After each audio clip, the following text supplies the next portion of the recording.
আজি ৰাজ্যৰ প্ৰথম পৰ্যায়ৰ লোকসভা নিৰ্বাচনৰ ৰাতিপুৱা 7 বজাৰ লগে লগে আৰম্ভ ভোটগ্ৰহণৰ প্ৰক্ৰিয়া।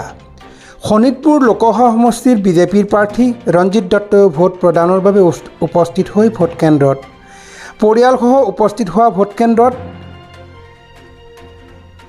ভোটদান কৰিলে বিজেপিৰ প্ৰাৰ্থী ৰঞ্জিত দত্তই।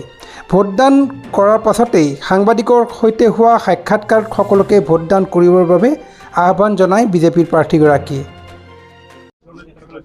শাৰী পাতি ভোটদান কৰিব লাগে আৰু আপোনালোকে দেখিছে যে ভোটদানৰ প্ৰতি মানুহৰ কিমান আগ্ৰহ আছে।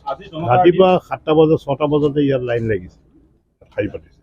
গতিকে ভোটৰ প্ৰতি মানুহৰ এটা অধিকাৰ আছে, ভোট সকলোৱে দিব লাগিব। সংবিধানৰ কাৰণে, ভাৰতবৰ্ষৰ গণতন্ত্ৰৰ কাৰণে এখন সুস্থ সবল চৰকাৰ গঠন কৰিবৰ কাৰণে, আৰু সেইকাৰণে মানুহে এতিয়া ভোট দিবৰ কাৰণে মানুহ ওলাই আহিছে।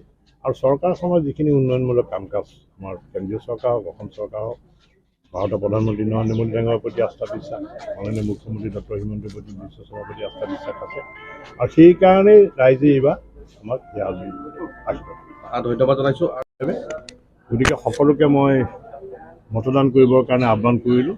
আৰু এইটো কেন্দ্ৰত আমাৰ কেন্দ্ৰ হয়, মই য'ত ভোট দিওঁ, চিলাহাৰণ স্কুল, LP স্কুল, আৰু প্ৰথম ভোটটো প্ৰত্যেকটো ইলেকশ্যনত ময়েই ইয়াতে দিওঁ। প্ৰথম ভোট এইটো পঞ্চায়ত ইলেকশ্যনৰ পৰা আৰম্ভ কৰি বিধানসভা লোকসভা ইলেকশ্যনত ইয়াতে মই দিওঁ। আৰু আজি সেইকাৰণে মোৰ গোটেই পৰিয়ালসহ আমাৰ 4টা ভোট আছে, মোৰ পত্নী আছে, ছোৱালী আৰু ল'ৰা, গতিকে 4টা ভোট আমি প্ৰথমতে দিব লাগে। নিশ্চয়কৈ ধন্যবাদ জনাইছোঁ। আচলতে বিশ্বনাথৰ পৰা ৰমেশ চন্দ্ৰ চৰণৰ ৰিপৰ্ট, অমৃত নিউজ।